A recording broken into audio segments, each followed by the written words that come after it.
welcome to the Smoothie Dealer Podcast, the show where curiosity meets a cold one. I'm Smoothie, and today we're going to be diving headfirst into hops, malt, and everything in between. And that's right, we're tasting about 10 different types of beer today, from crisp lagers to bold stouts, and sharing our honest thoughts, favorite flavors, and maybe a few unexpected stories and reactions along the way. So whether you're a craft connoisseur or just here for the vibes, crack one open with us and come join. It's beer o'clock. So we're going to be starting off with one of my favorite beers that I tried when I was in Germany. This one's called Holstein Festbach. But before I do that, why don't my guests introduce themselves? My name is Morgan Freeman. Nah, I'm just kidding. My name is Michael. What's your name, bro? Oh shit. My name is Omega, ladies and gentlemen, but most people call me Addy here. How can I be doing today? How are we doing today, guys? We're not too bad. We need your Addy. We need the Addy. Okay, we need the Adderall. Shit. So I'm going to be pouring the first beer here. This one's one of my favorite craft beers. It's a very dark brew. I forget the region of Germany it's from, but it's going to be good if the Germans make it. Vic, what's the main difference between German beer and North American beer? I think American one just always tastes like water for me. So all right, let's have a few. Well, we're gonna down it. It's pretty good. So. All right. And our man Calvin behind the technician sound here. Calvin, this one is for you. So actually, when you cheer or toast in Germany, you have to make eye contact when you say Prost. Prost. And this comes back from a cross-eyed. You just have to say it because what it signifies is that you trust that the other person has not poisoned the beer, and you're signaling the eye contact as a way of saying, "Hey, man, I trust you. You didn't poison this beer. Let's have a good toast together." So it's a mutual form of trust. It's very cultural. AKA, right? they're just a chill guys drinking a couple of beers. All right. Prost. Yes, sir. There we go.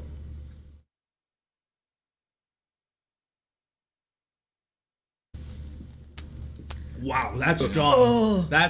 You can really taste. Oh, this is like That was a very zesty burp for the first burp on the podcast. This is good. Honestly, it's like very rich, very full of flavor. Yeah, this beer definitely it's a smoothie type of smooth beer. The flavor doesn't feel sour, doesn't feel salty. It just feels like you could drink this the same way you drink like a PBR. And the flavor's better. And the bitterness as well. It just kind of complements like the hoppy taste of it overall. It's very hoppy. Like that shit. Like you can see it right here. It's still left over, but like. I'll be right back. I'm just gonna grab a can opener for our next one because this after that you can't get this in cans. We're not strong enough to open it. If anybody could give a GoFundMe to open the can, help us. Like. If not, we can just move on to the next beer. But yeah, just Another German beer, man. You really like your German beers, huh? Absolutely. Like they're the kings of beers. What do Germans usually say about North American beer? They think it's water. They think it's water. Let's be real. I think that's the most appropriate thing we could say compared to what they actually call it. I'm back, but the common word I've heard was pipi-Wasser, and just means piss water. Which is not wrong. It's very accurate. Actually. It's very accurate. All right, so this next one's called Erdingatz Weissbier, and it's actually from Bavaria, one of the it's really rural. Okay. This is, I presume, a very popular choice during Oktoberfest? Oh, yeah, and this, not necessarily an Oktoberfest, but just in general. Another, look at that hop! Jesus Christ! Since you gave us a German tradition, how about I give you guys a Chinese tradition? Vic, you already know this because you speak more than me. Just a bit. I'll say bottoms up in Mandarin. You guys ready? Go ahead. Get the tones right. Yeah. Gambe? Gambe. Gambe. Gambe. Thank you, Calvin, for the Gambe.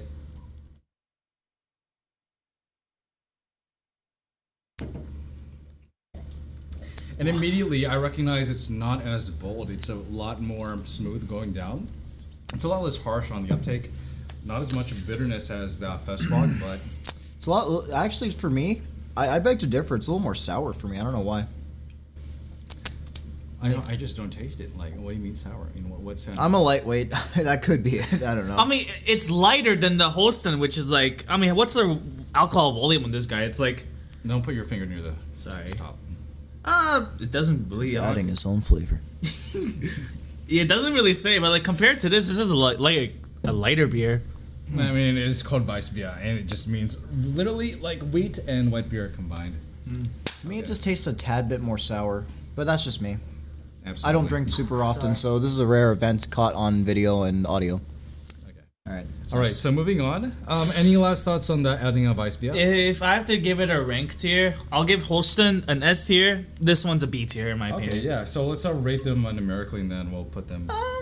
I'd say 10 for the Holstein and 10 already. I mean, it's 7%. If I get a couple of this, get fucked up, it's cinema. Oh no! I think somebody shook the not me stout a bit. That's fine. It's all the pent up excitement. So, ladies and gentlemen, this is Guinness. Guinness, as you know, is a very, very popular beer across the world. It comes from the wonderful country of Ireland, people. And what do we know about Guinness, guys? They Lucky Charms. They more than that. They love splitting the G, as people call it. Oh, you know the Irish. They know how to Split the G's. drink the. They like to find the beer. pot of gold at the end of the rainbow. Next to the Germans, I wish I was like Scottish. they're probably the second beer experts. I shouldn't say that. Czechoslovakia has pretty good. Czech, beer as well. bro, the Czech beers I are love cheap. Czech They're beer. fucking cheap. I didn't give my rating, but to go with the Dichia, I would give the Holsten a 10. The second one we had 9.7, and the other one We haven't tried Guinness 9. Oh, or We're trying Guinness. maybe it's already You working. can't give the Guinness. rating without actually trying it. Now, Okay, yeah, you're right. there's technically instructions on pouring Guinness, but like Okay. none of us have time for that. All right, Absolutely. And so, ready to go? all right. Lost. Cross-eyed. I don't know how to cheer in Irish. Neither do I. Lucky Charms. Oh wow. Damn. That tasted like soy sauce. It tastes like chocolate. Oh, that tasted This is just salty. the regular. It's not the George coffee. Stout. It's not the coffee version. That's the funniest Absolutely not. Yeah, it's the regular one. The one That that tasted should really normally people salty get. for some reason. part. Now What do you people mean say salty? if you get Guinness in Ireland versus Guinness here, it tastes different. Absolutely. I think that's just like the brewing process that makes it fun. Jesus, please, don't. Yeah, I know. I'm just making it entertaining for the viewers.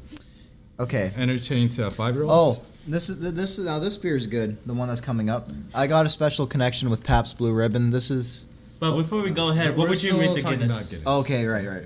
Like, I mean, it's Guinness. How can you mess up a Guinness? It's a classic. I'll give them 9.5. I like the point that you brought out when you were talking about how Guinness in Ireland versus Guinness in the States or North America is brewed, and just how they differ in like the flavor profile. I'm not too sure if it's like the brewing process, but I think it's also the ingredients available to the region. Most probably.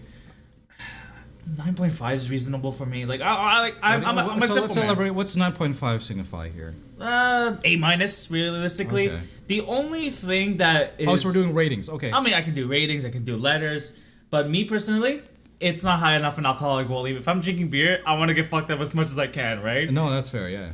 But you know what? The Irish do beer phenomenally, honestly. Like them, Czechoslovakia. Next to the Germans, I think Irish beer is like up there for me. It's. Like they know how to make a good beer. Absolutely. Yeah. How about you, Michael? Any ratings on this? It's weird. I don't know if it's just because I'm not a guy that drinks super heavily, even though I'm a heavy metal dude. But I feel like for me, it has a bit of a weird bitter salt aftertaste for me. But that for other people, that could be a strong flavor. But for me, it doesn't feel smooth like the other ones. I think I was just spoiled by the other ones. I'd give this, like, on a good day, a 7 out of 10. I actually disagree with the smoothness. I think like the way the draw brewing process is used, like there's no carbonation. No, absolutely, it's a draw stout, and it's That's implied probably to. why. It's a lot smoother to me. I don't see what you mean by not smooth. Like I feel like it just goes down like Irish cream, like a Bailey's almost, akin to that. But yeah, it's one of my favorite darker beers. It's honestly, it's a classic, and the coffee version too, which by the way, phenomenal as well. No, the espresso. Absolutely. Yeah, the espresso, it's phenomenal. Next up is Michael's favorite. Oh, the Well, I don't know if it's Pabst my Blue favorite, Ribbon. but quick story about Pabst. This is kind of like the ultimate punk rock heavy metal beer because it's mostly affordable. It doesn't taste too terrible, and it's just so accessible across, everywhere usually. So Upon smelling it, it just smells like sewage. I don't know if that's mean, like part of the brewing process, but I already do not like it. Whoa, that was a mighty pour. I'm gonna remember a lot of punk rock shows drinking this, even the ones I'm going to now. I can see why. Thank you, by the way. I can see why the musicians, especially, love PBR. It's cheap. It's filling. It's an everyman's beer. At least it's not Bud Light, but we're not gonna go there. I feel like it's like the default like redneck drink. Oh, Yeah, at if least you go for to me. like the deep south. It's like the Fosters, if like because Fosters is popular in Australia. This is like the equivalent of Punk's that. not dead, just exhausted. Yeah, I hate this. I do not like it. It tastes like water. It tastes like water. I hate this. This is like the only beer I've probably ever hated, and this is like my first time drinking it. It's honestly like my third time trying it, and I still hate it. Like, I'd rather drink a Coors Light than this. I think it would be This is what sufficient to happens. say, like, it tastes like dirt mixed with water. This is like a 5-year-old's mud pie turned into a drink. Any thoughts on this, Michael? Do you disagree, agree, or? To me, it's refreshing. It's flavorful, but not super flavorful. But it's like when you drink soda water. Yeah. I don't see it. Like, this tastes like, as the Germans said, piss water. This just tastes like piss water. It's pipi Wasser. It's pipi Wasser. Like, my brother in Christ, I'd rather drink Coors Light than this. I think this stuff is made for chugging, to be honest. I really is. I But think that's this just is me. just like the beer you get just for the sake of having beer, not to just enjoy it. Just like, to get you this fucked is up. like the equivalent of saying, "Oh, I just want to go to this place because I just want to say I've been to this." And place. mind you, it's only 5% in volume compared to the Guinness. I'd rather have 4.9. 4.9 compared to Guinness is 4.2. Hey, That's liking stuff that's not popular is punk rock, so let's go. okay. If I have to give this a rating, yeah, like a 5 out of 10. I'm gonna say this is a 2 out of 10. This beer pissed me off. As a lover of beer, I mean, you condone have this been to actual type Germany. of brewing. Yeah. So I feel like I shouldn't say this because maybe Pabst Blue Ribbon PBR is your personal favorite. No, But it's not. To this, It's not. to It's this, To to a those beer people, I connoisseur. say that to the people that do have that sentiment, I say there are better beers out there. You just have been indoctrinated by North American like taste buds. It is just absolutely not the best. I Honestly, hate this. the Americans can do beer better than this. The Americans, if this is what they drink in the South, I feel sorry for them, honestly. Absolutely. Next up, Jeffrey the Land Shark, but it's not really Jeffrey. Not sponsored by Marvel rivals. Kevin Feige, stay away from our tiny budget. Absolutely. All right, so what can you tell us about Land Shark? I never had Land I've Shark. never had it. This is gonna be my first time trying it, and if it's better than Pabst Blue Ribbon, It's a low bar. It's a low bar. It's a low bar. It'll be fine. It's a low If the bar. microphone makes it without any of us splooging beer out, this is going to be a miracle. Okay. Here we What go. is the country of origin of Land Shark? Is it a North American? Is it? Well, let's find out. I'm still Alright. pouring the beer. I'll Let's get. find out. I'll get. Okay. I feel That's a nice pour. Look at that nice pour. And our editor Calvin's getting fucked up on this as we speak right now. I guess swearing is allowed now. Okay. I mean- that's right. Okay, Oh, let's- it's never PG. We can always fucking swear. Holy duck, man. It doesn't really say the country of origin. Only Margaritaville I'm for afraid to the drink brewing this, man. factory. Calvin, take it easy. National Brewing.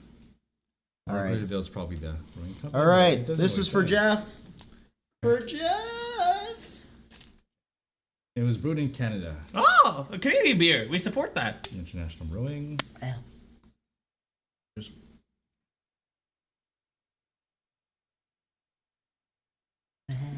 Yeah, same with PBR. I'm not It- really a big fan. I'm This not gonna tastes lie. like Heineken. I'm not gonna lie. I don't. Do not insult Heineken's name The- on this the podcast. Dutch- Heineken is The salty, Dutch, man. The Dutch will kill you. I'm not gonna lie. I'm not I gonna won't say that. They're pretty chill people. I mean, yeah, they smoke, that good shit, good. Oh my God, Calvin, really? Already? Our editor Calvin's already finished his drink, by the way. He parties more than us.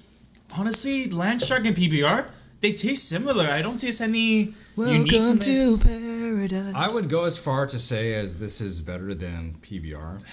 Like, this is probably a newer brewing company, so they didn't have enough time to like perfect their brew. No. PBR has been It's around essentially- for a long time, it's- and it's still dog shit. So, I don't know. I'll give this one. I think it's a respectable beer, and I'm not biased or anything because it was brewed in Canada, but I think this is just a better quality overall. 5.10. I like the hoppiness of it. It's very light, which I mean makes sense. I think it's better than like it's almost like an IPA in that sense, right? I also I'm have gonna to finish like if I gave PBR a 5, this is like a 6, honestly. Like The way I look at PBR is like it's like a guilty pleasure movie. You know it's not great, but you still enjoy it because it's nostalgia. I'll give PBR a 7 out of 10, but the Land Shark beer, I don't know. It tastes like very salty to me, like the I think it was the Guinness beer. There was a beer earlier that was a bit salty to me. I think you said Guinness was. Yeah, salty. it was Guinness. This tastes a little slightly more salty. Hey, if they wanted the sea salts thing, they got it. But I'm gonna give it like a 6 out of 10. I don't know. And We're with that, coming we'll in. be moving on to our True North. Strong and free. Holy shit! I feel so Canadian just holding. this in my hand. Moosehead. You got the iconic Moosehead Canadian lager. Moosehead's a legend out here. Honestly, I feel like Head. you just can't go wrong with Moosehead. Moosehead or Molson Canadian. That's, for me, phenomenal Canadian beer. Even my dad would agree, but we'll get to the next beer when we can. So fun fact about Molson, it's Canadian, but manufacturing, We don't not have sure. Molson here though. And we don't have Molson here, but Moosehead, however, close enough. Does it taste like a moose head? Let's find out. Yeah, that's why we do the taste test. All right. All right. This is actually kind of fun. Ross to Canada. Ross to Canada. Fuck the 51st state. Real.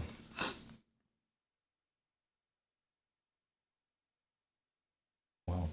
Wow. Very hoppy. Wow, I feel good. That's very. You can really taste the malt. That was a 10 out of 10, man. That was great. I like the bitterness of it. It's like it's not really like people complain about bitterness all the time. With but it's beer. It's like But this is a good bitterness. It is. it's a balance. It's a balance. It has everything that I like about the first couple beers we had, but that it has a better bitter salty taste compared to the other ones. It's like this when you cook. A lot of people they use sea salt because it's more controllable. I felt like the other beers felt like table salt. Like this felt more controlled like sea salt, but I don't know. That's just me. But flavor 10 out of 10 for me. I think that's a very strong 9 from my end. Like this is gonna put Canada on the map of beers. I want Moosehead and Molson to be up there for sure. Honestly, yeah, 10. Listen, America, we're flexing on you with the beers, and you know it. like even like alcohol Bud volume percentage, Light. we got you beat as well, guys. So like we're coming for your beer competition. Bud Light, more like Bub Light. It is Bud Light. Bubbly. Bubbly. Let me that bubbly. But yeah, Moosehead, we salute.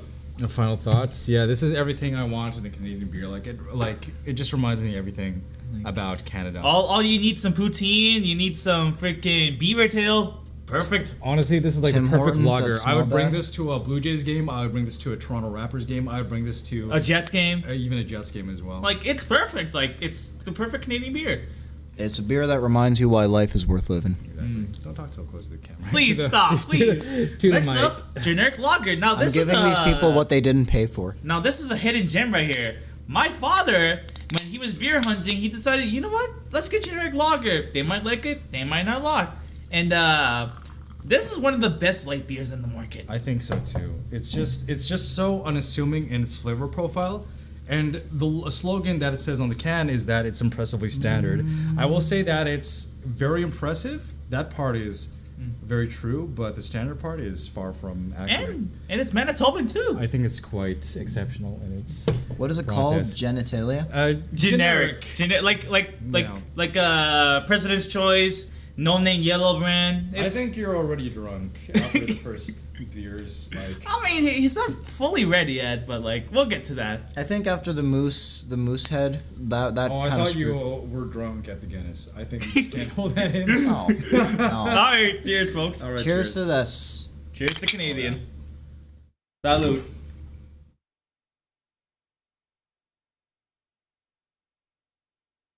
I mean, it's phenomenal. Like, what can I say? That's a really good lager.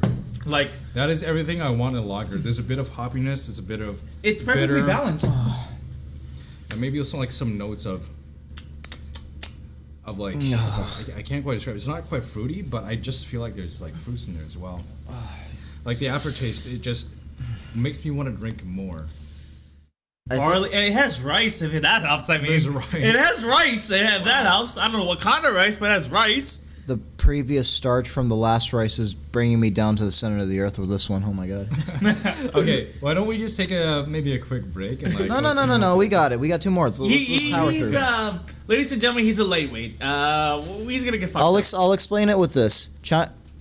The Asian blood tolerance for alcohol, especially in China, our blood is more water based. So let's say, for example, if we flipped off a skateboard and if our wrist had a boo boo, we could go like this. We'd be like Spider-Man with like our blood. Okay. That's how fast it is. It reminds me like one of those of those lizards in the desert that shoot blood out of its eyes. Ah. It's a self-defense mechanism. Yeah, or just make it simple, Splatoon. Pick. For the youngins out there. The Sapporo Premier Beer.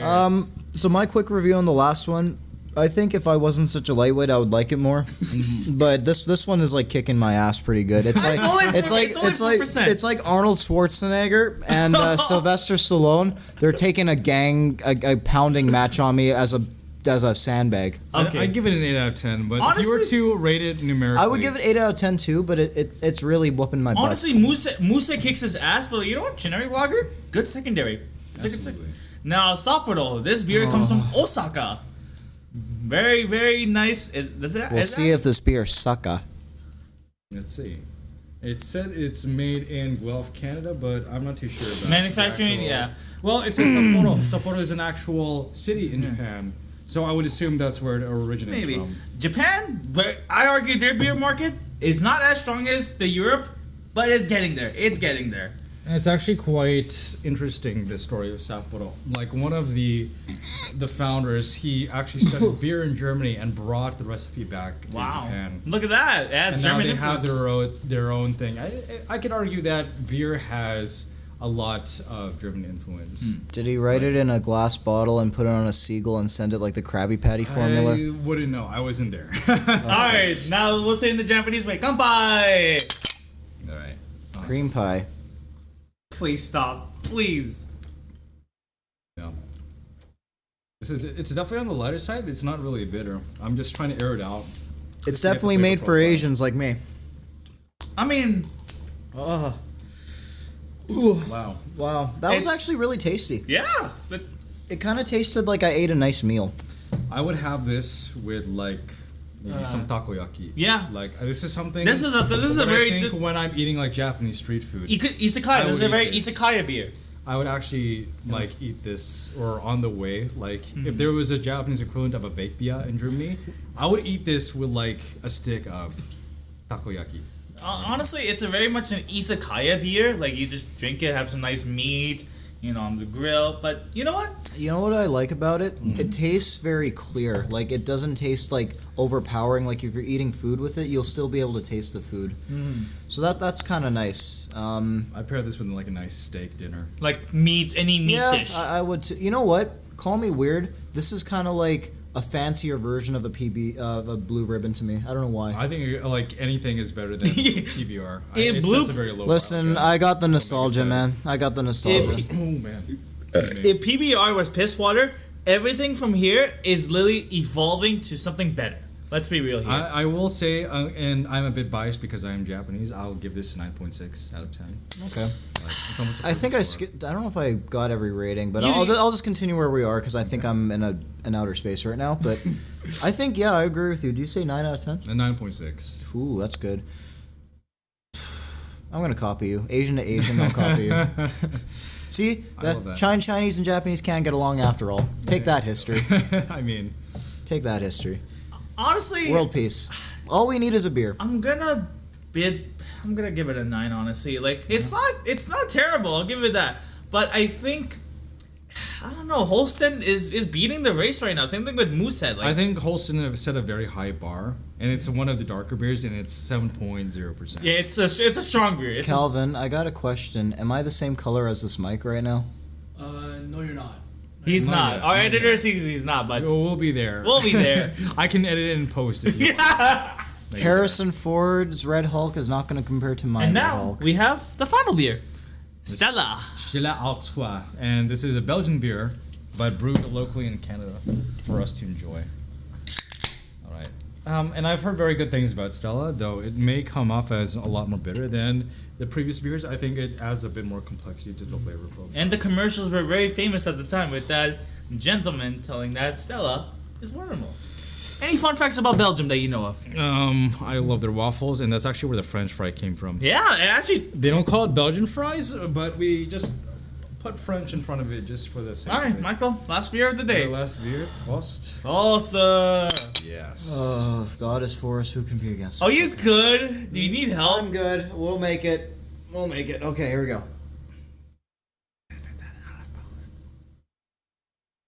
I'm gonna air it out. Yeah, definitely a lot more citrusy. Than the Oh other wow, beers. shit. That's really citrusy. It's very bitter, I will say, compared to the other lagers. Like Sapporo, it has the an appropriate amount of bitterness. No, it's inappropriate. Okay. I said inappropriate, not inappropriate. But okay. It's only 5% volume, which is Yeah. the funniest part. Them will and say- Sapporo same the same volume rating. That's which is really I funny. will say, like, to address like the other beers that are not present here, like Budweiser, Heineken. Coors. I will say, like Stella Artois, it encompasses what like a European beer should be, Right. And it's very appropriate to the European palate, I would say. In that the bitterness is actually quite nice. Okay, so to give an analogy of what an Asian like me with a low tolerance feels like, I feel like my brain is like a bathtub and my head is like a bathtub and my brain is like a sponge floating around in the alcohol. That's like a very I'm completely cooked right now. yeah. This is wonderful. You are really red now. Like holy shit. I will say, so flavor wise, definitely not my favorite, but I will say, it definitely has it. The flavor is so strong, you feel like the alcohol is strong, you know. But I think overall, just to jump ahead of y'all, I'm gonna say Moosehead is probably my favorite out of all these. I will say Holsten has a very special place in my heart, and Sapporo is a very close second. So my top three out of all these batches would be the Holsten, the Sapporo, and then Moosehead is a very close third to Sapporo. You know what? I'm gonna be a bit biased here. I think Moosehead takes number one. I think Moosehead. Here's the thing, Holsten. It was actually my first time trying this. It's very strong, which I really like. But Moosehead, especially in our world with the political dramas taking over, I think our editor's going ape shit. I think Moosehead in this world represents values. Moosehead, Holsten, and then Sapporo is my number And I'm 3. the drunk one. Honorable mention, I'll give that to Guinness. Guinness. The Irish know how to make a beer. I'll give them respect. All right, how about you, Michael? Any final thoughts? I Give would us your say- top three. Give us your top three. My top three. So you guys I know you guys are gonna disagree with one of them, but again, it is blind nostalgia to me. Don't put PBR. Don't put PBR, please. I Let beg you. you is stern talking. to I after beg this. you. I will suck a dick if you don't put PBR. Go too far. That is getting edited in. Okay, so my top three in this order. Don't say PBR. Third is- I will fight you. Catch me outside in like 5 How about minutes. that? Okay, well, number one is Moosehead. Okay. Okay, all right. Respectable. Number two is Holster. Okay. Holsten. Holstein. You have to put the E. And Blue Lives Matter. Blue Ribbon is third. Oh my Because nostalgia. You were so. You're so cooked. Dude, Punk, cooked. man, listen, I've had so many good memories with that beer, and even like listen, I will say if you're a guy that's trying out beer and it's hard for you, Blue Ribbon is a good place to start because it's not so strong where it will kill your taste buds. Okay, well, So that's my defense. if for you that. want to give a beginner That's beer, fair. what would you recommend, Victor? I would say Sapporo goes down nicely. It's very unbitter, and I think anybody who just wants to get into beer should try Sapporo. If you're a beer fanatic and you want to get everything to a certain degree, let me just retake that. If you want to be like a beer fanatic, I would just try the Holsten. Like I think like the dark beer in general is a lot more rich. It's a very flavorful, and I think it's very rich. And I think that's just a general characteristic of German beer in general. It's very strong. Their palate is so much different from our palate because they really like their beers like top notch. They have a standard for everything for a reason. Absolutely. But from Germans know my how to make beginner a beer, I have to say generic lager. Generic lager is a very beginner, starter friendly beer. He's gonna drop loggers after this one. No, we're not. No, we're not. Honorable mentions to beers who are not on this list: Asahi Super Dry, Coors Light, and finally Blue Moon Belgian Waffle. Those Belgian waffles. Nah, bro. Belgian. I wouldn't put Blue Moon Belgian's not up here. Yeah, what do you mean? It's a. What would you recommend for your honorable mentions and that are not on this beautiful table? I think I said them already. I think Budweiser should be here, but I just don't think it's a good beer in general. I think it just is. It's even more generic than the generic lager, and I even say the same for like the Bud Light as well. And another honorable mention is the Miller Lite as well. I've never had Miller Lite. And then Corona as well. I think Corona is. I think everyone has tried Corona at least once. It's a very ultra beginner friendly beer. You know, it goes down the palate very easily. You're eating tacos down in Mexico. It's a very beautiful beer. Absolutely. I'd have that with like carnitas or like even Taco, Coco Dobo. yeah. And then another one is Dos Equis. I fuck with Dos Equis. We should have had some here, but unfortunately we can't cover all. The budget was not very. Dos Equis. Actually, there's no Chinese version in the liquor mart we went to. we didn't have any Tsingtao, so we couldn't really get all the palates of the world. But I would if I could. Do you know any beers from the African continent? Do you know? I don't. Am very uneducated in that front. I am very educated as well. I think Asia. I think Japan got the market locked down. I think in terms of Asia, Europe is a very neck and neck. German, Czech, Irish, Belgium, like those motherfuckers, they have it locked down. It's a very palate cleanser. You have to go from there. I'm actually very biased to German beer. I think German beer will always be superior to any other. I wonder why. Not that I'm biased or anything, but moving on to the next segment, I wanted to do this from the start, but what we're going to do next is we're going to get Michael to try every single type of beer in one single cup. Oh, what? So I already have the Holstein in one. It's a very tiny dose, but then I'm going to put next the Erdinger, and then very tiny doses. A bit of Guinness, and you're going to just take it all in I'm one going to swig. apologize in advance. Whatever happens after this, just know that I'm doing it for the greater cause of mankind. And this is justice for Asians everywhere, for our bad alcohol tolerance. Because listen, stereotypes are stereotypes, but you know what? What? They're just stereotypes. Exactly. They're just Absolutely. that. Not representative of the general population. You know, especially right now, what's going on in the world right now. You know, China's getting a lot of discrimination due to how the United States is treating them. But I disagree. I think everyone should live equally. And behold, instead of politics, let's just move into this monstrosity. The ultimate beer. I call this the Frankenbier. All right? One swig, just take it in. All right? Any final words for our viewers for the ultimate beer? The Frankenbier? I believe in you. Our editor says he's really been. Yeah, our editor has been goated. I trained that man myself. And this podcast is all possible thanks to everybody involved, and I'd like to thank you all for joining me on this wonderful beer journey. Subscribe to Calvin Dillion Productions. Our editor's goated, but I'm editing that out. He's gonna be in control of A24 at some point. Absolutely. you know what? Sure, we'll be there. All right. Any final words? Or is that it? God is good. God is good. Okay. Inshallah. Deus Volt. Wow. He is One just taking gulp. like a trooper. One gulp. Absolute trooper. Yep. Yep. Almost there. Almost there. Yay! Wow. Can we get a applause? Yeah. Ooh. Wow. Hoorah.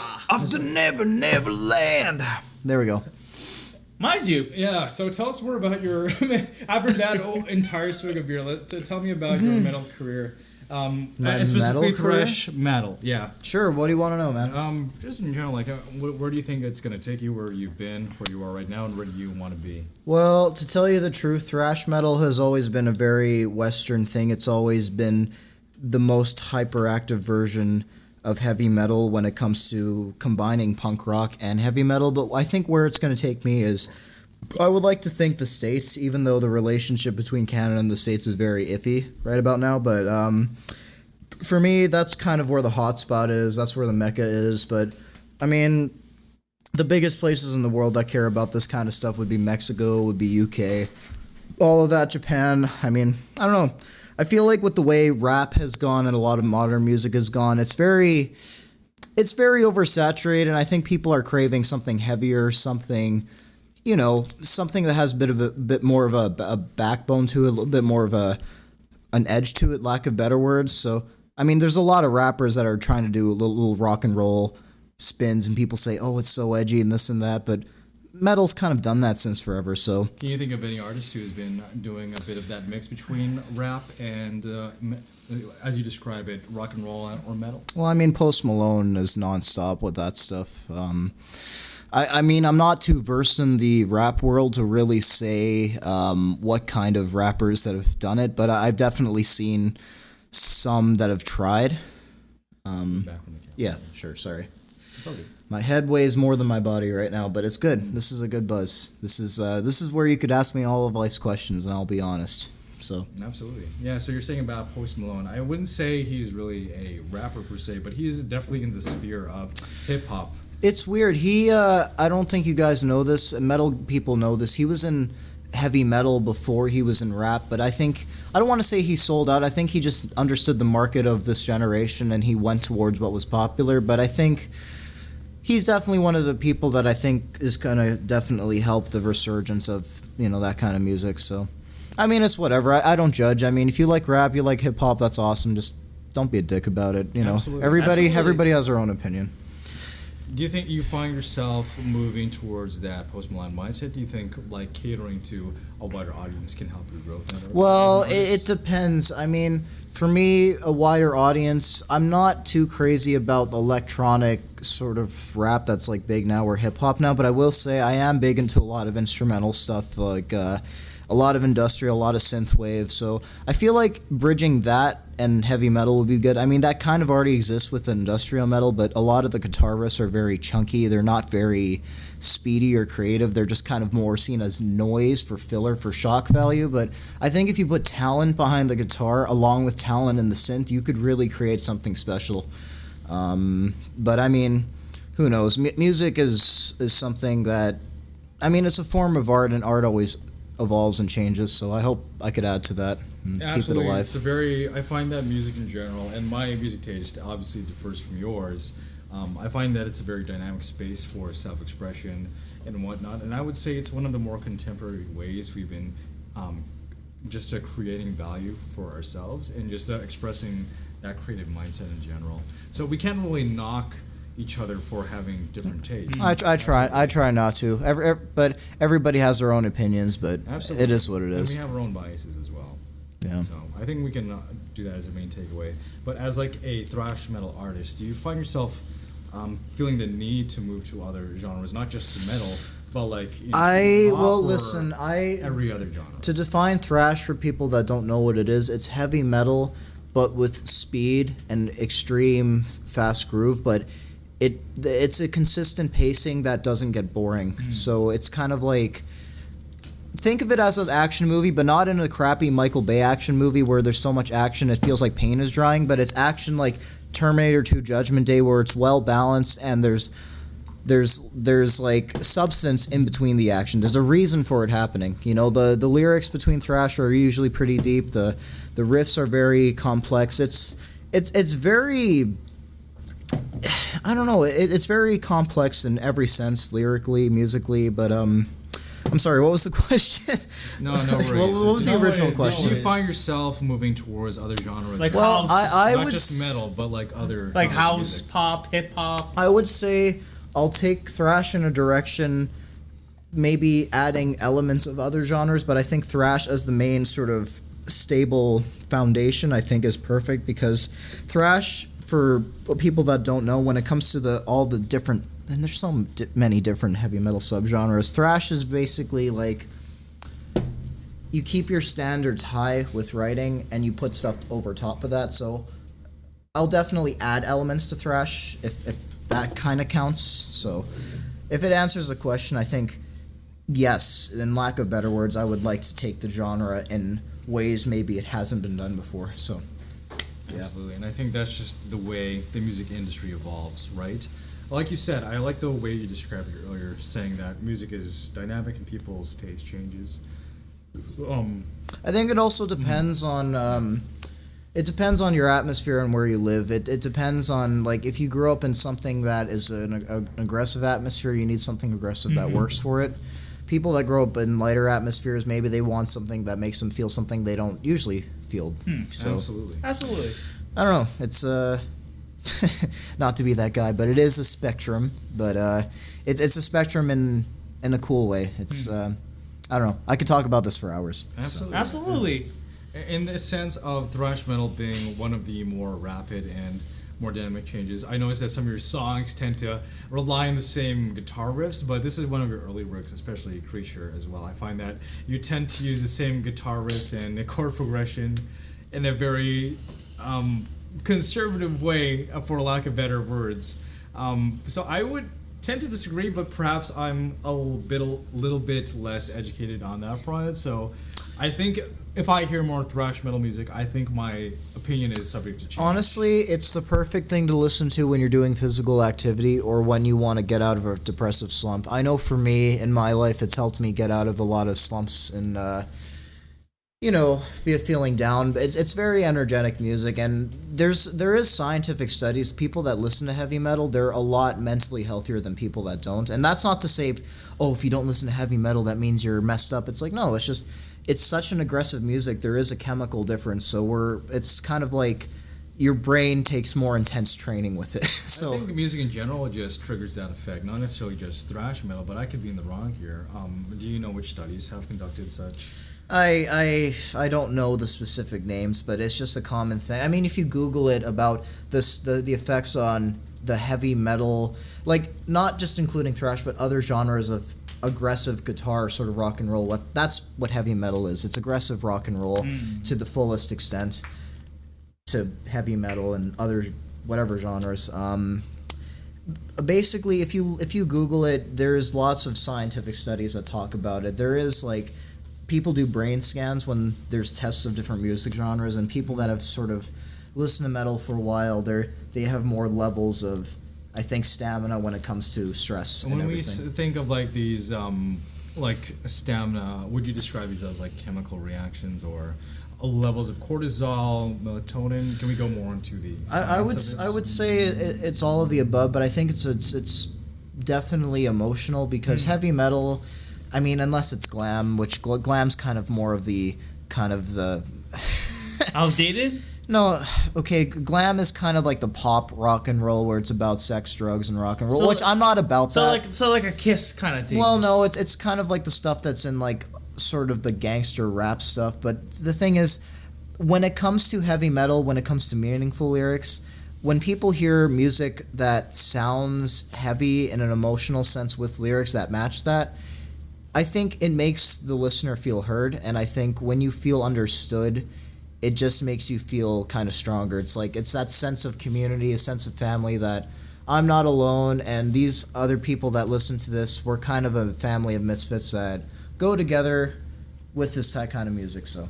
Alright. So it's kind of like the NWA of music, like the way you describe it with how they changed the hip hop game when they were in LA. And listen, I'm not here to say that all rap is about sex, drugs, and the rock and roll mentality. There is rap that talks about heavy stuff. Eminem, and I mean, even though Linkin Park is not rap, he has rap elements. Like, there's so many meaningful rap genres that are out there, but I mean, heavy metal sort of does that as well, for sure.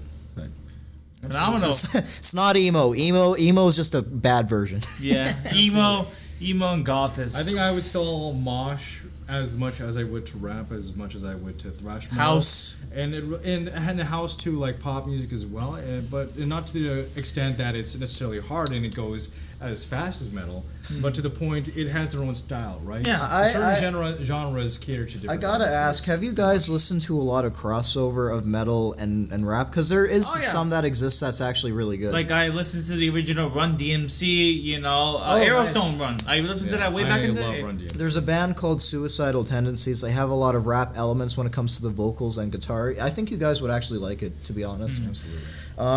Limp Bizkit, he gets a lot of shit, but to be fair, his music has kind of aged as fine wine, considering how a lot of rap nowadays is very AI heavy and very like. We don't talk about the man known as formerly Kanye West. We don't talk about. Kanye is just crazy. Anyways, it's any final words about the thrash metal scene and how it's gonna be moving on for the past 10 years? I'd say there's so many genres of metal that have evolved, and thrash is kind of seen as the older stuff, but I would say if it ain't broke, don't fix it, right? And I would say it doesn't matter what other people think. If you like something, and as long as it helps people and you're not a dick about it, just keep making music, and art, because at the end of the day, when you're dead, money doesn't mean jack. Like, status doesn't mean jack. It's about what you leave and what you do for other people. Absolutely. That's your legacy. Well, yeah, exactly. And if it helps people, I mean, that's kind of what it's all about, really, I think because it helped me. I think elitism, and not just music, but like in It's general, everywhere, bro. Elitism is in rap. It's, Gatekeeping. I think it's just a way gatekeeping. to project insecurities on other people. Like, you are inferior to me in this regard, therefore I want to put my medium as the first foremost, or my genre as the most prevalent and most dominant For thing in if there's genre. any young metalheads that are listening to this thinking that, oh damn, this guy's like the one metalhead that's on here, I'm just gonna say one thing. When you talk about this with your rap friends, don't be an elitist. Be open-minded and treat others how you want to be treated with music, because then maybe they'll listen to your stuff. I mean, it's Absolutely. I'm Exactly. going to put in like one of your tracks. And what track would you want us to put on the podcast? actually we're gonna put in a track. And we'll put in a track. We'll put it in We'll post. put in post. I would say Mosh City because Mosh City it is. it talks about a communion of a bunch of, I'll quote a lyric from Mosh City. We're the family that's never gone till the world is moshing around. It's basically a bunch of people enjoying music in a form of dancing, which moshing is basically dancing, where you bump into people, you run into circles. It's not aggressive. That's more hardcore. But it's, I don't know. It's a song about just letting loose and enjoying music. So Exactly. I would go more into depth, but the alcohol's holding that back. And our editor. and our editor is not really moshing. He's doing more of a Michael Jackson disco move. What do you mean? What do you mean by that? What do you give this a detail? Well, he is And what would you describe the move our editor is doing? he is doing movements that I would not let people of a certain demographic see. Oh, But he has a That's why sense. he's on camera. He has a sense of humor, and you know what? That's a good thing to have in life. exactly. Thank you. Any future travel plans? That's freaking right. Any future travel plans? Well, I will tell you, not to get preachy, but I do have faith in my life, and I've seen signs in my life. I would love to, besides the States, go to Japan. Absolutely, yeah. I think Asia is becoming more liberal now, not just in Japan, but in even China, it's I becoming would more argue liberal. that it's becoming more conservative. Like, nationalism in Japan has been rising. Well, okay, recently. when it comes to art, though, it's starting to go into the more Western ideals, but the thing is, it's been around longer than the West in a sense, so there's more meat to dive into. Right.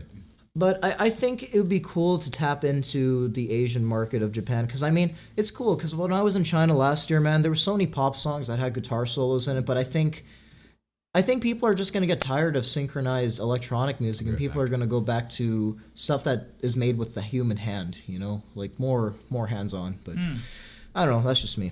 Gotcha. Anyways, our main host is going to the bathroom. Aditya, so being a heavy metal guy, I gotta ask, I remember in high school, because I don't know if you guys know this, we've all known each other since high school. Aditya, you have a respect for bands like Metallica. You've definitely tried to dibble-dabble, because I think you see a form of, even though I'm different from you, you see a form of respect that this guy likes what he likes, and I respect that. Why not? I'll see what he likes and see how it makes me feel as a rap guy. As a rap guy, I gotta ask, what's the similarity that us metalheads and rappers have in common when it comes to attitude about life? I think it's a struggle, really. I think between hip hop and metalheads is that they both want to do something in their life. They don't want to be in stagnation. They feel like They don't want to be in the mainstream. They don't. Not only that, they feel like in order to make money, because at the end of the day, it's about securing financially your family. In order to make money for yourselves, you have to make music, right? And I think the respect between rappers and metalheads is that they both see the similarities and the struggles they deal with poverty, with politics, with the gerrymandering of these record labels, right? And Dude, that's so right. And I think Yeah, man. with thank you, with Run DMC and Aerosmith when they collaborated back in the 80s. I love that he knows this. That's awesome, man. Run DMC Aerosmith. I love this. I think they both saw that even though they make vastly different musics, the instruments are the same, the lyrics are the same, even though it's preached about a different way, about how they want to change the world, even if the methods are different. Okay. And I think when but Jay-Z and when Linkin Park, they collabed as well, there was a similarity. They want to change the world in their own very different ways as well. Okay, Aditya, I got a question for you. I think this is a very good question. I'll say it before I forget it.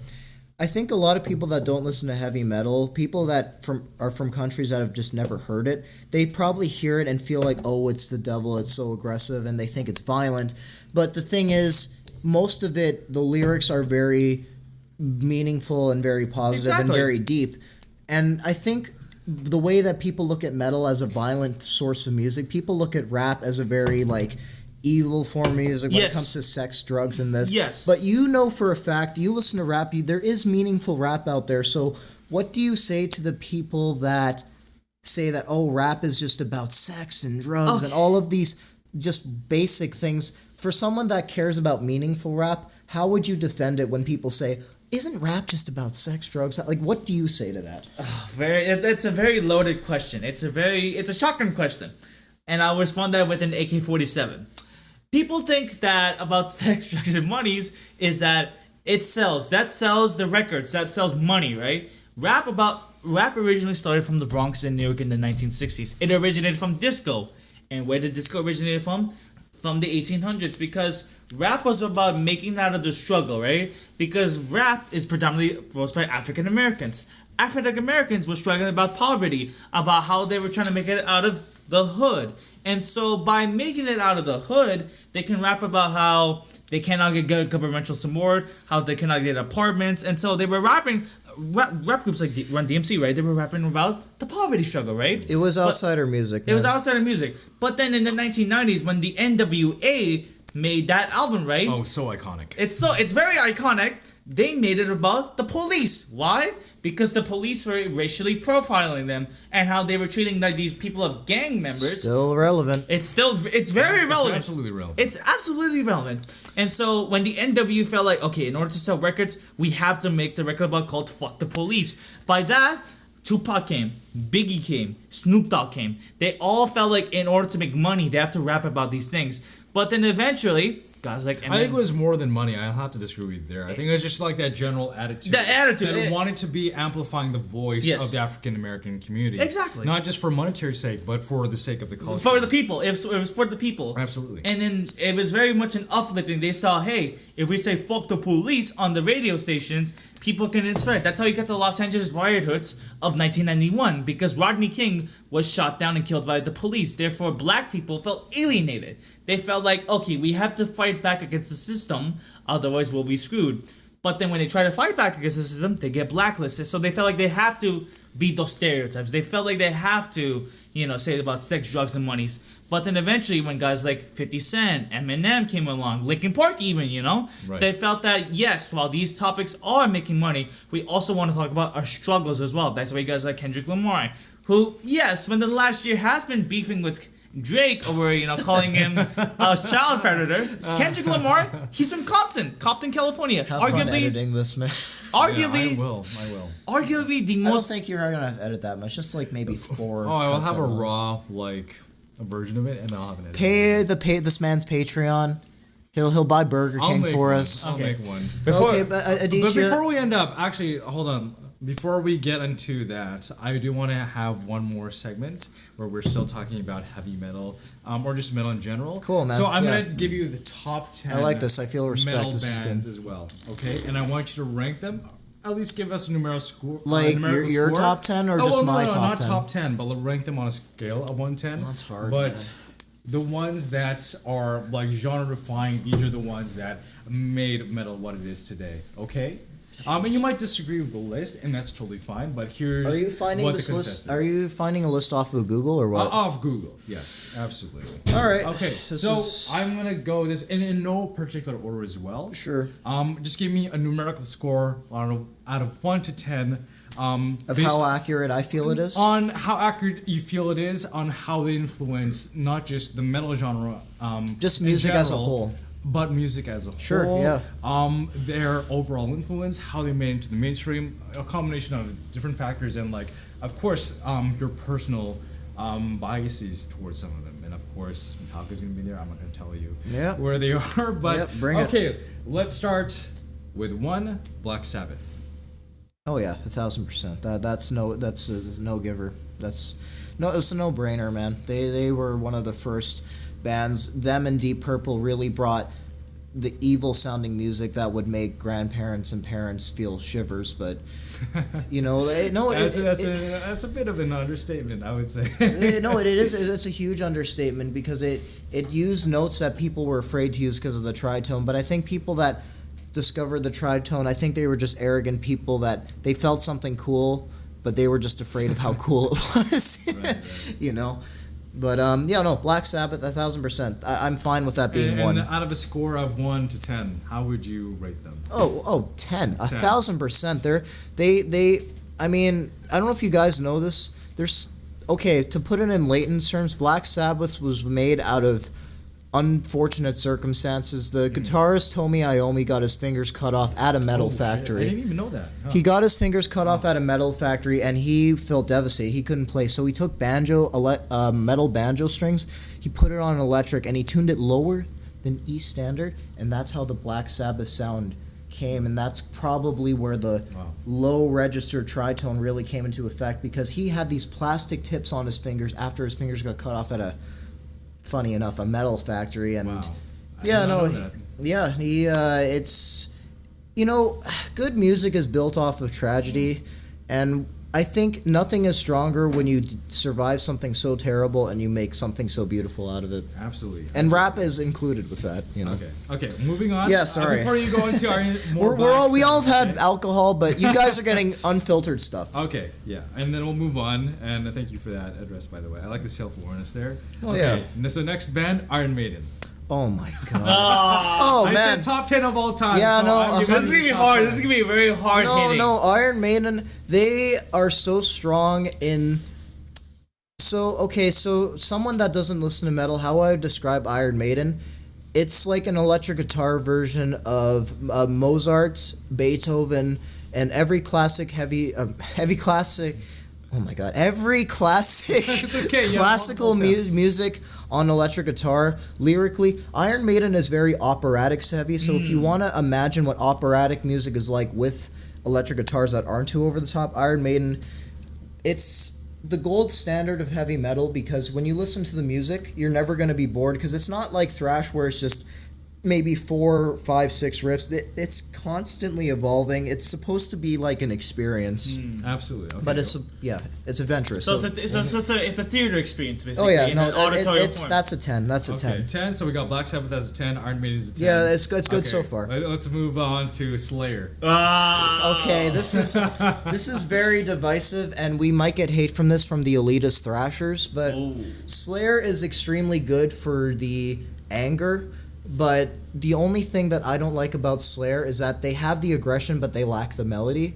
If you want to listen to music that just sounds very like it's pure rage, sure, but at the same time, the guitar solos are lackluster. The guitar solos are lackluster. No one's disagreeing with you. No, the guitar solos are lackluster.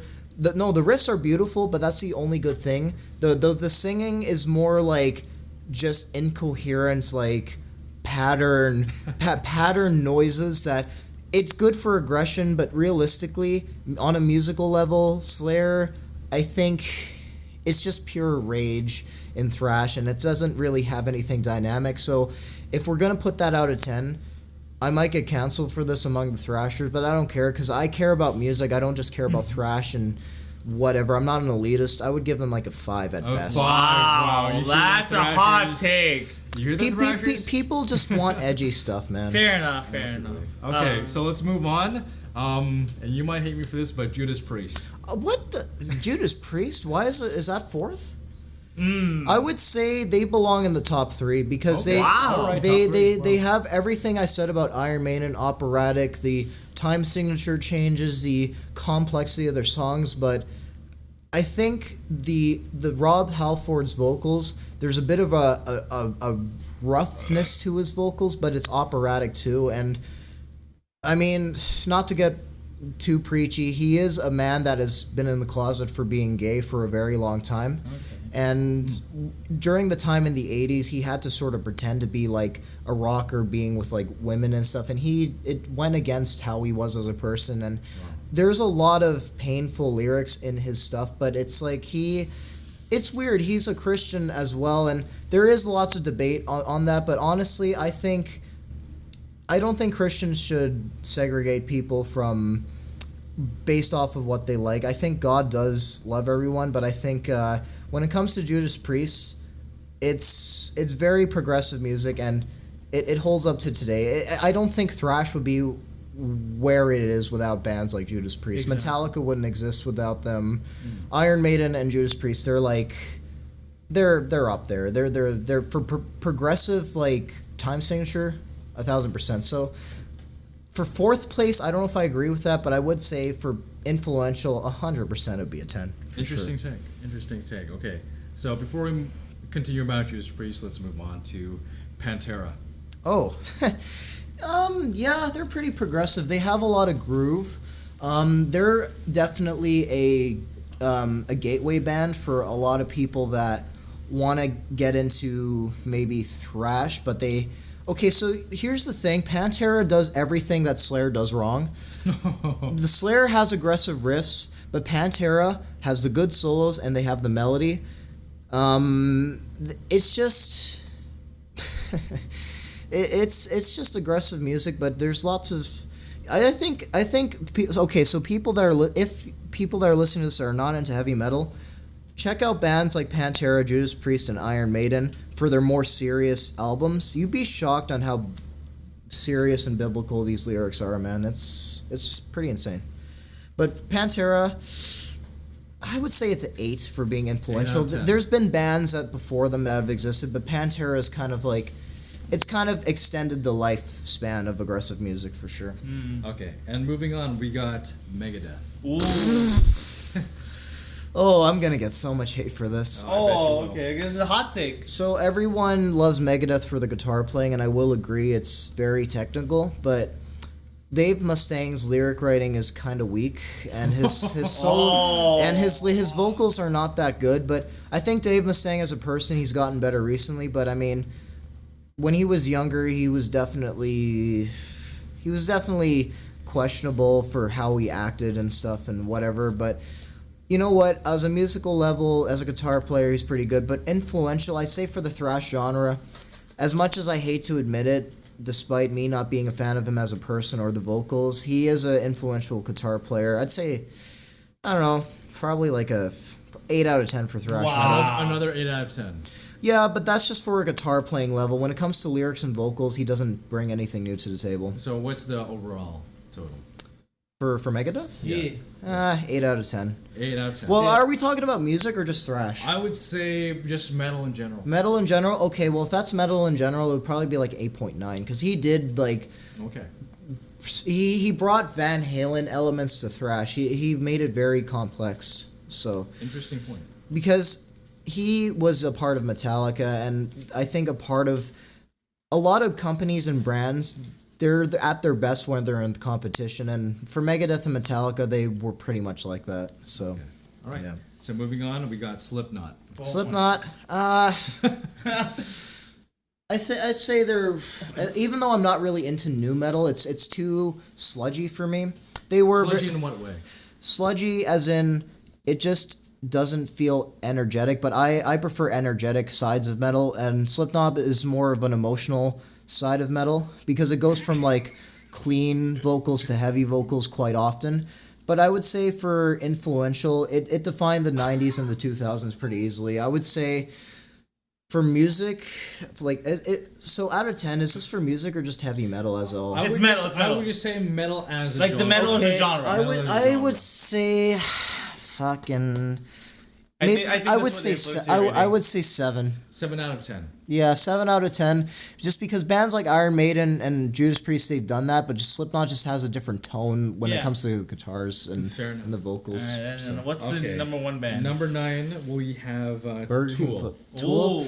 I'm gonna get hate for this, but Tool, they basically do a lot of stuff that they're kind of like Alice in Chains, but for sort of alternative rock metal. I think they're severely overrated. I don't think they really bring anything new to the table other than them just being very talented. I don't know, man. Talented in what way? I think melody-wise, they're extremely talented. They're very progressive. It's like people that listen to Death Grips would listen to Tool. Yeah. So yeah, no, I would say for heavy metal, I don't know, maybe 5 out of 10. Not just heavy metal, but I think metal as a genre. Yeah, I guess, but again, it's on the slower side of it. I'm part of the speed. Okay. And what's And last one, we have death. like? Oh my god, I can't really deny it, but Death, they are perfect death metal. They have the speed, they have the mood, they have the lyrics. I mean, they're 10. I mean, You're 10. Oh wow. I mean, you guys wouldn't know unless I showed you some music, but it's music that almost feels like fantasy heavy.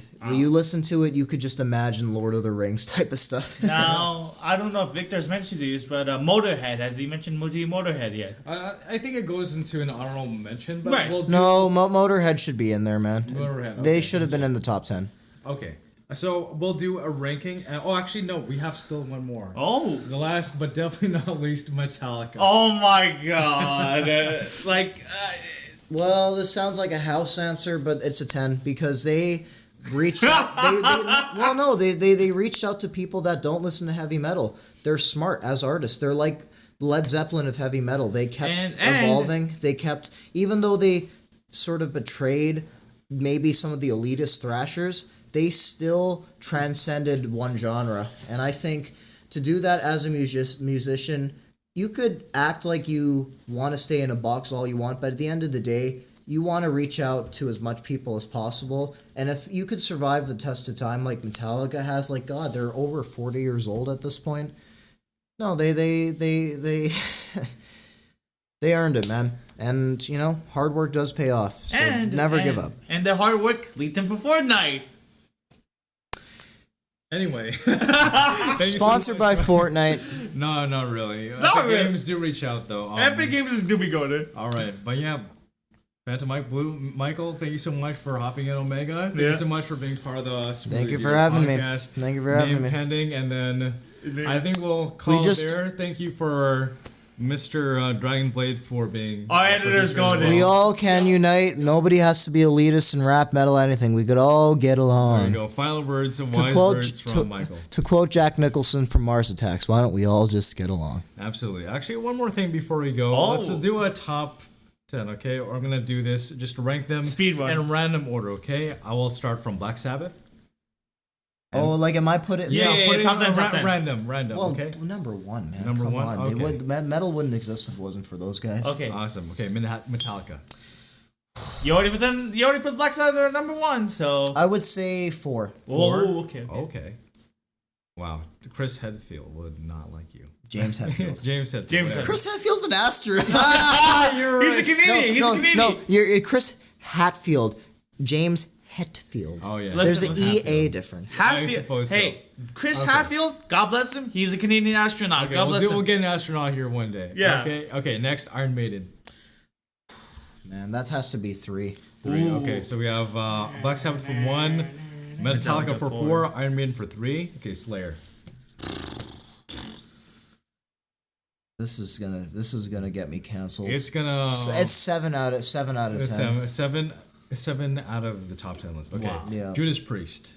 Oh, 2 easily. 2. Okay. Because Judas Priest started on a rock and roll phase in their life, but they slowly progressed into metal. They kept up with the times, but not in like a sellout way. Okay. Okay, and then we have. So we were in Slayer. Yeah, Slayer's like 7, man. Slayer 7. Okay. Judas Priest was 2. You said, Yeah, absolutely.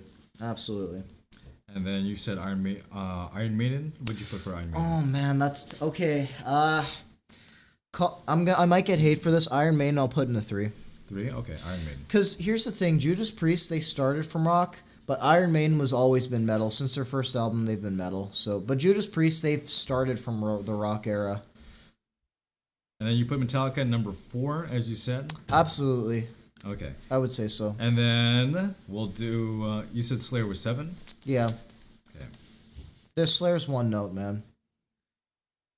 Right. I'm gonna get assassinated. After Yeah, well, I You would might have have you might have painted a target on your back. That's still fine. It is just an opinion piece. Okay, and Pantera. Ooh, that's hard. What did I put Metallica as? Metallica's 4. number 4. Your top 4 I is would already done. I would say Pantera. Shit. I hate to say this, but I would put them as 8. 8. Oh, below Slayer. Well, it's just they're just an extension of what was done before, just with better production quality and heavier riffs. Fair enough. Okay, Megadeth, ooh. Your top 4 is already gone, by the way. I'm sorry. Well, Megadeth would be 9. Megadeth, no. Wow, that's an ultra target in your bag. Well, Megadeth does the same thing as Iron Maiden and Judas Priest. The only difference is the tone is different and the vocals are different. Okay. And then we have Death. Ooh, that's tough. I mean, okay, what was Metallica? 4. Metallica was 4. Your How top can you 4 forget about that? I'll put Death as 5. Death is 5? Death is extremely progressive for everything. Wow. Okay. And now we have Tool. Oh God, what did I put as number 10? You didn't have 10 yet. I'll put Tool as 10. Tool. They're extremely overrated, man. It's people that say they listen to metal, but they don't listen to real like historical metal. They just listen to 2000s crap. Yeah, I think Tool is a good name for people who think Tool is. Preach to the choir. Absolutely. Okay, now we have Slipknot as the last one. Which I mean, I think we only have 6 left, so we're just gonna put that. No, there. oh yeah, Slipknot is absolutely 6. No, it's still Slipknot. Oh yeah, They have a song 555 and I'm 666, so that works. And then I mean, Motorhead. It's an honorable mention. Yeah. I Motorhead should have been on this list, man. I should have, but it'll be an honorable mention. Honestly, this is out of pocket for the podcast, but I really hope I could get you guys into more of that music. It does help you on a spiritual level. Like rap is kind of more groove, but metal it's a very masculine kind of music. I think so. It's nice. Masculinity is a healthy thing to have, honestly. In a world where everybody's trying to accept everybody, it doesn't hurt to have primal things of being who you are. I think certain traits don't really have a good or evil thing. It's just how the way you use it. Like there's toxic masculinity, there's and there's good. We don't want to be Andrew Tate. We're all about the positive stuff here. We do not want to be the Tate brothers. Exactly. I'm gonna cut that out. I agree with that. Okay, so I'm gonna do a final run through of the list, and then you just tell me if there's anything to change. Okay. So we have number 1, Black Sabbath, like kings of the genre. Like the king. Yeah. Okay. Sure. And then we have Judas Priest as number 2. That's right. Iron Maiden is number 3. Beautiful. Metallica 4. Beautiful. Death 5. Beautiful. Slipknot at 6. Yes. And then Slayer 7. That's gonna get me killed. 8 at Pantera. Sure. Megadeth at 9, and on the bottom of the top 10 list we have Tool. Tool is just so random. Yeah. Yeah. I'm satisfied with that list. Okay. Look at that. You wouldn't change anything about it at all, or? No, because the way I look at the list, it's not that this sounds cooler than the others based off of personal opinion. I'm talking about historical progression of music. Exactly. This is progression. Okay, so number 1 would be music that you would show your non-metalhead friends to get them into it. So Okay. So you would recommend, like... From 1 to 10, 1 being the gateway for people that listen to rap or hell, even country. Because the lyrics in these bands that are on this list, they're extremely deep. Most of these bands are usually pretty deep. It's not just shit like Motley Crue where it's about sex, drugs, and rock and roll. That's a stereotype that I absolutely hate about rock and roll, and especially metal. Right. Most of the time, metal and rock and roll, it's very... It's the deepest crevices of the human soul when it comes to pain. And what would your honorable mentions be in this genre besides Motorhead? What are we missing this top 10 list? That's tough. Like besides Motorhead? Deep Purple, Led Zeppelin. Whoa, that's a classic. Calvin, don't laugh. There's a band called Cream. They're very influential. I hate to say this. I don't like the Beatles, but they really reinvented a lot of rock. Beatles for sure. Guns N' Roses, even though people get a lot, even though Axl Rose is kind of a douchebag, their music stood the test of time. I would say Guns N' Roses. What about AC/DC? Well, are we talking about metal? Yeah! Are we talking about metal or rock? Because I feel metal. like I would say music in general. Music in general. I'll be honest, AC/DC contributed nothing because they they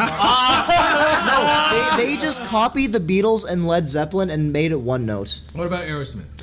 Aerosmith is an honorable mention. Like, come on.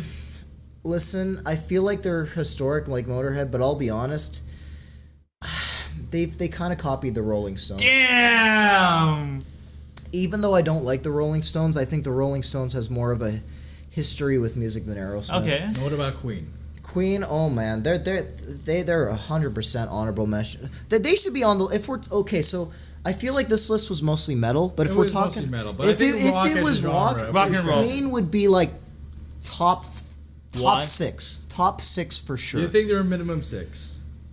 I think they deserve to be at least top 6. Wow. I'm not saying they should be 6, but they're part of the big 6. Okay.